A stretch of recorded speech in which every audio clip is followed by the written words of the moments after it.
ഈ വീഡിയോ കണ്ടോ? മോദി ഭരിച്ച് രാമരാജ്യമാക്കിയ ഇന്ത്യയുടെ യാഥാർത്ഥ്യം കാണിക്കുന്നതാണ് ഇത്. ഒരു കമ്പനിയിൽ 100 പേരുടെ വേക്കൻസി ഉണ്ട് എന്നറിഞ്ഞ് എത്തിയതാണ് ആയിരക്കണക്കിന് പതിനായിരക്കണക്കിന് വരുന്ന ഈ യുവജനങ്ങൾ. സോഷ്യൽ മീഡിയയിലെല്ലാം ഈ വീഡിയോ വൈറലായിരിക്കുകയാണ്. ഇതുപോലെ വളരെയേറെ വീഡിയോകൾ നമ്മൾ മുൻപും കണ്ടിരുന്നു. ഗുജറാത്തിൽ 26 പേരുടെ ഒഴിവിന് അപേക്ഷിക്കാൻ 10,000 പേർ എത്തിയത് ഉൾപ്പെടെയുള്ളത്. ഇവിടെ പൂനെയിലെ ഒരു കമ്പനിയിൽ 100 ജോലികളുടെ ഒഴിവുണ്ട്. ഇത് കേട്ട നിമിഷ നേരം കൊണ്ട് ആയിരക്കണക്കിന് യുവാക്കളാണ് കമ്പനിയുടെ പുറത്ത് നിരനിരയായി തടിച്ചുകൂടിയത്. ഇത് വ്യക്തമായി കാണിക്കുന്നത് ഇന്ത്യയിലെ തൊഴിലില്ലായ്മയുടെ ചങ്കു പൊട്ടിക്കുന്ന വസ്തുതയാണ്. വർഷം തോറും 2 കോടി പേർക്ക് തൊഴിൽ കൊടുക്കും എന്നായിരുന്നു മോദി അവകാശപ്പെട്ടിരുന്നത്.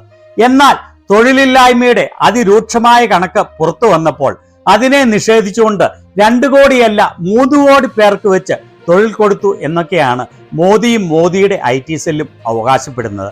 രാജ്യത്തെ തൊഴിലില്ലാത്തവരിൽ 83% യുവാക്കളാണ്. ഇന്ത്യയിൽ ജീവിക്കാൻ സാഹചര്യമില്ലാതെ പൊരിഞ്ഞ യുദ്ധം നടക്കുന്ന രാജ്യങ്ങളായ റഷ്യയിലേക്കും ഇസ്രായേലിലേക്കും വരെ ജീവൻ പണയം വെച്ച് കൂലിപ്പണിക്ക് പോകാൻ തയ്യാറാണ് ഇന്ത്യയിലെ യുവാക്കൾ.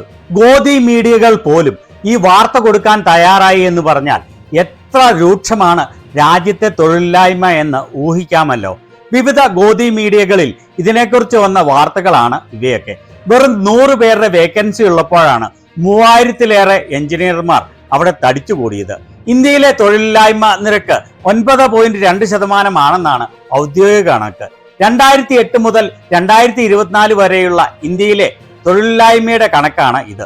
മൻമോഹൻ സിംഗിന്റെ ഭരണകാലത്ത് ഏതാണ്ട് 5% നിന്ന തൊഴിലില്ലായ്മയാണ് മോദി ഭരണത്തിന് കീഴിൽ ചരിത്രത്തിലെ ഏറ്റവും ഉയർന്ന നിലവാരമായ 9.2 കുതിച്ച് ഉയർന്നിരിക്കുന്നത്.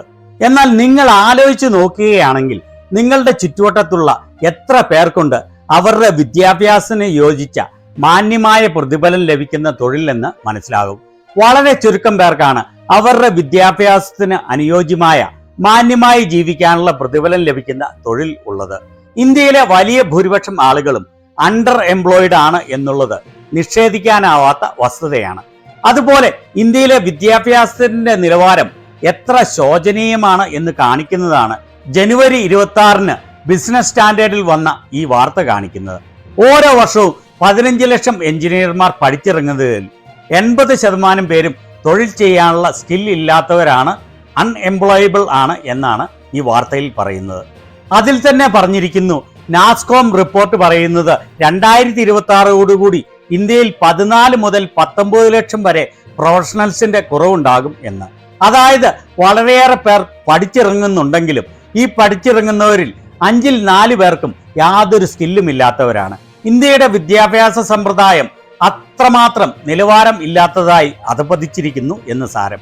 അങ്ങനെ ഓരോ ദിവസവും പുറത്തു വരുന്ന ഈ തെളിവുകൾ വിവേകമില്ലാത്ത ഭരണാധികാരികൾ ഒരു രാജ്യത്തെ എങ്ങനെയാണ് നശിപ്പിക്കുന്നത് എന്ന് വ്യക്തമാക്കുന്നതാണ്.